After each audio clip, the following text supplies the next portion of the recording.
Imagine for a moment that you wake up in a room with no windows. On the walls, shifting images flicker, stories play out, and every sensation you feel, pleasure, anger, desire, seems to come not from outside but from these images. You have never left this room. You have no memory of the world beyond, and yet you believe you understand reality. This is not a dream. It is not a science fiction novel. It is our world here and now, mediated by screens, algorithms, and virtual realities. In many ways, we are the prisoners of Plato's cave, not chained by iron but by pixels and code. Plato's Allegory of the Cave, written over 2,000 years ago, is one of the most haunting metaphors in the history of philosophy. Prisoners are bound in darkness, facing a wall, forced to watch shadows cast by objects they cannot see.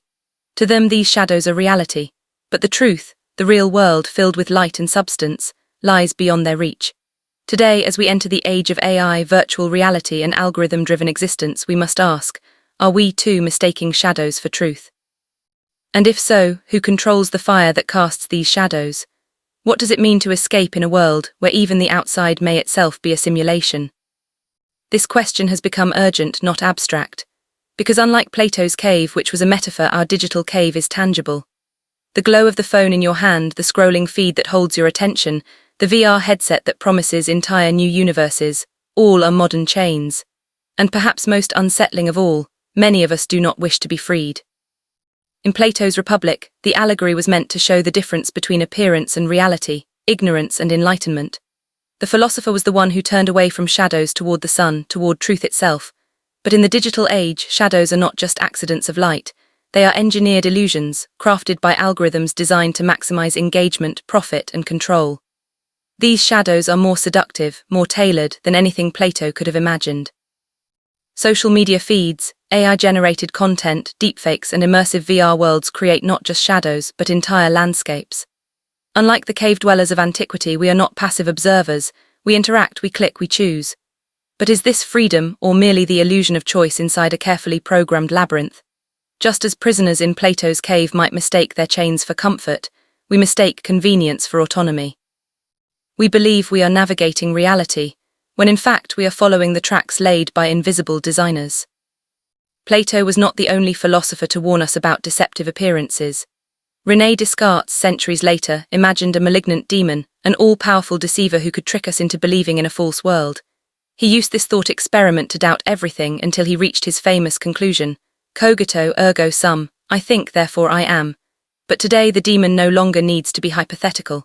Our demons are algorithms. They are not malicious in the supernatural sense, but they manipulate our attention, shape our perceptions, and even define what we consider true. They decide what news we read, what opinions we encounter, whom we meet, and how we feel about ourselves. What is TikTok's endless scroll if not a modern demon whispering, "This is reality, keep watching"? What is an AI-driven feed if not a carefully curated dream, a simulation so immersive that it replaces lived experience?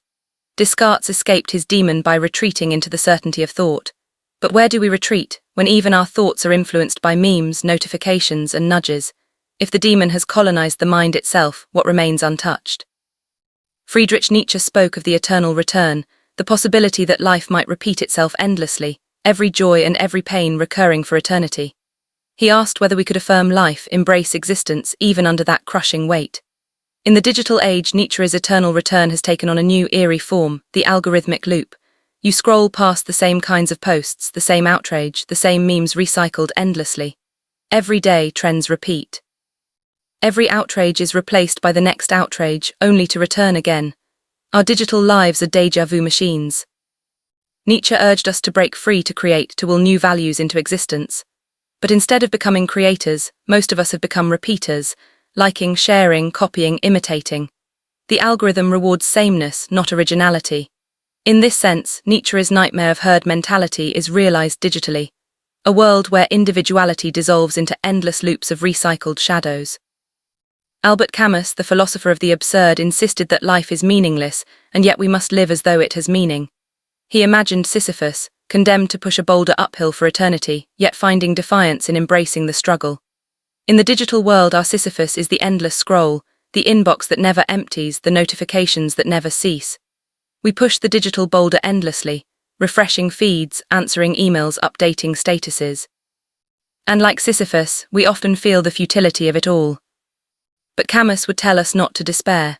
The absurdity of the digital does not mean we must surrender to it. Instead, it is a call to rebel, not against technology itself, but against its power to dictate the meaning of our lives. To live authentically in the digital cave means recognizing its illusions while refusing to let them define us. But who controls the cave? Plato imagined shadows cast by fire. In our age, the fire is data, and the puppeteers are corporations and governments who hold unprecedented power over perception. Michel Foucault, the philosopher of power and surveillance, would see in our digital cave not just illusions, but mechanisms of control. We are watched, measured, predicted. Every click, every pause, every hesitation is recorded, used to shape future shadows. The cave is not just an illusion factory. It is a panopticon, a prison of visibility, where the prisoner is both entertained and monitored. Foucault would remind us that power is not always oppressive in a direct sense. It is seductive, subtle, productive. Our digital cave doesn't just limit us, it produces us. It shapes who we are, what we desire, even what we fear. The prisoner of today is not chained by force but willingly entangled in a web of pleasures. Here lies the deeper mystery. Suppose we escape the digital cave, shut off the phone, leave social media, refuse VR.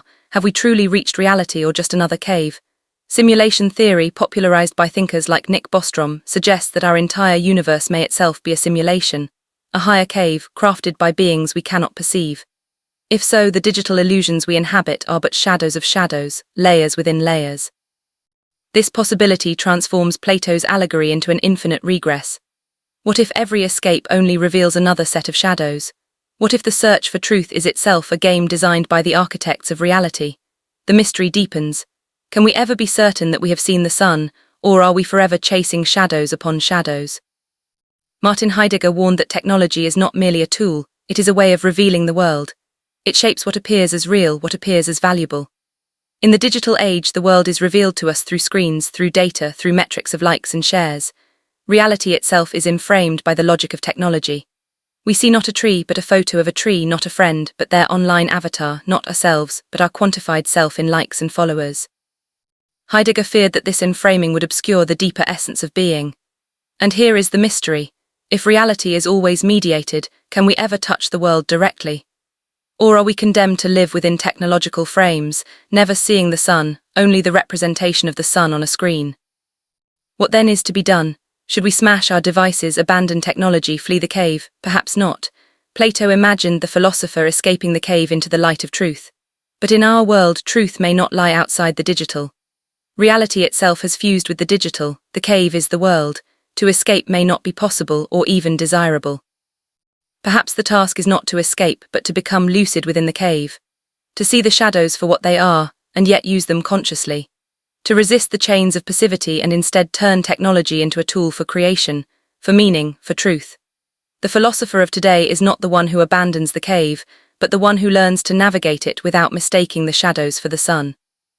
So are we living in a digital Plato's cave? Yes, and perhaps even in many caves layered upon one another, from social media to VR to the possibility of simulation itself.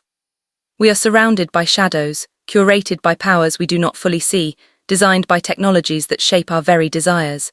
And yet within this mystery lies our freedom. For even if reality is shadow, we can still choose how to live within it. Plato's cave was not just a story about ignorance, but about transformation. The prisoner who escaped into the light discovered truth, but when he returned to the cave, he was no longer the same. Likewise, when we confront the digital shadows, when we become conscious of their power, we can return to them differently. We can use them, play with them, rebel against them. We can choose to affirm life even in the cave, to find meaning even in the absurdity of endless scrolls, to create light even in the deepest shadow. And so the final mystery is this: perhaps there is no sun beyond the cave. Perhaps the shadows themselves are the canvas upon which we must paint meaning. The cave may be our home, but within it we can still be free.